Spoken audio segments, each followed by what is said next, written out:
বৈষম্য বিরোধী ছাত্র আন্দোলন এবং আওয়ামী সরকারের পতনের পর রাজধানীর বাজারে কিছুটা কমেছে মাছ, মুরগি, সবজির দাম, তবে বেড়েছে চালের দাম। আগের দামে বিক্রি হচ্ছে পেঁয়াজ, রসুন, আদা।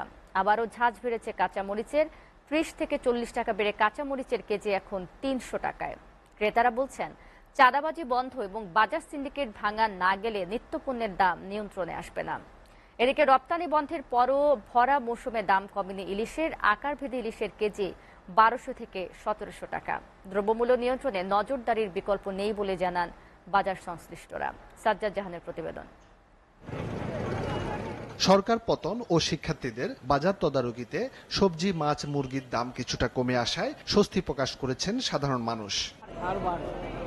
কেজিতে ১০ থেকে ২০ টাকা পর্যন্ত কমেছে করলা, ঢেঁড়স, চিচিঙ্গা, পটল, পেঁপে সহ বেশ কিছু সবজি। তবে আবারও ঝাঁঝ বেড়েছে কাঁচামরিচের, ৩০ থেকে ৪০ টাকা বেড়ে কেজি এখন ৩০০ টাকায়। পেঁয়াজ, আদা, রসুন বিক্রি হচ্ছে আগের দামেই। আমার মনে হয় না এখনো পুরোপুরি বন্ধ হয়েছে চাঁদাবাজ, প্লাস ব্যবসায়িকদের সিন্ডিকেট, সেই সিন্ডিকেটটা এখনো ভাঙে নাই।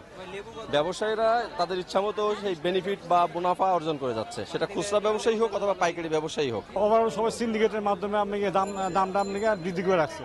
এই দামটা নামানো সম্ভব যদি বাজার ঠিকমতো আপনি ভোক্তা অধিকার অধিদপ্তর ঠিকমতো তদারকি করে ঠিকমতো, তাহলে আপনি এটা অবশ্যই দাম কমবে।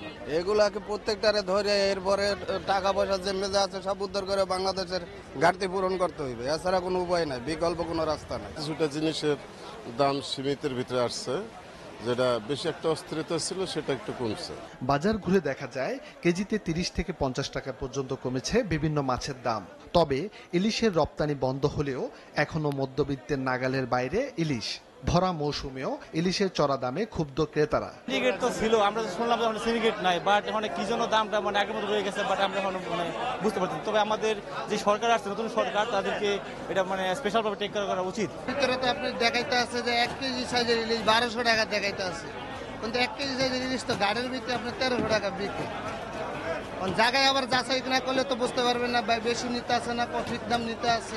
সব সেক্টরে সংস্কার করতে হবে, এগুলো সিন্ডিকেট ভেঙে দিতে হবে, না হলে তো দ্রব্যমূল্যের দাম দিন দিন বাড়তেই থাকবে। খুচরা বাজারে ডিমের ডজন এখন ১৫০ থেকে ১৬০ টাকা। ব্রয়লার মুরগি বিক্রি হচ্ছে ১৭০ থেকে ১৮০ টাকা কেজি দরে। ২০ থেকে ৩০ টাকা কমেছে সোনালী মুরগি। স্বস্তি ফেরেনি চালের বাজারে। কেজিতে বেড়েছে ৩ থেকে ৪ টাকা সব ধরনের চালের দাম। বিক্রেতাদের অভিযোগ, মিলার ও আড়তদারদের যোগসাজশে বাড়ছে চালের দাম। আগে যেখানে পাইকাররা যেখানে পেঁয়াজ আনে সেখানে দেখতে কমছে কিনা, শুধু শুধু খামাখা আসে দোকানদারদেরকেও হয়রানি করার কোনো মানে নেই। এ পর্যন্ত একটা ছাত্র সমন্বয়ককে দেখি নাই যে তারা মেল গেটে অথবা ফ্যাক্টরিতে যায় কোনো ধরনের অভিযান চালাইতে। প্রত্যেকটা জায়গায় আপনারা মেলে টিম দিয়ে দেন, মেলে যখন দাম কমবে আমাদের এখানে দাম কমবে। আমাদের এখানে কোনো কারসাজি নেই, আমাদের যা সামনে মাল আছে আমাদের এখানে সব মাল আছে। আমরা কম আনলে কম বিক্রি করবো, বেশি আনি বেশি বিক্রি করতেছি। আমি ৫ টাকা কিনে আনছি, আমি ৬ টাকা বেশি, আমি তো ১০ টাকা বিক্রি করতে পারবো না। আর যদি কেউ আজ জবরদস্তি বলে যে আপনি ৩ টাকা বিক্রি করেন, তা সম্ভব না। দ্রব্যমূল্য নিয়ন্ত্রণে শিক্ষার্থীদের চলমান তদারকি অব্যাহত রাখার দাবি জানান সংশ্লিষ্টরা। সাজ্জাদ জাহান, এসএ টিভি, ঢাকা।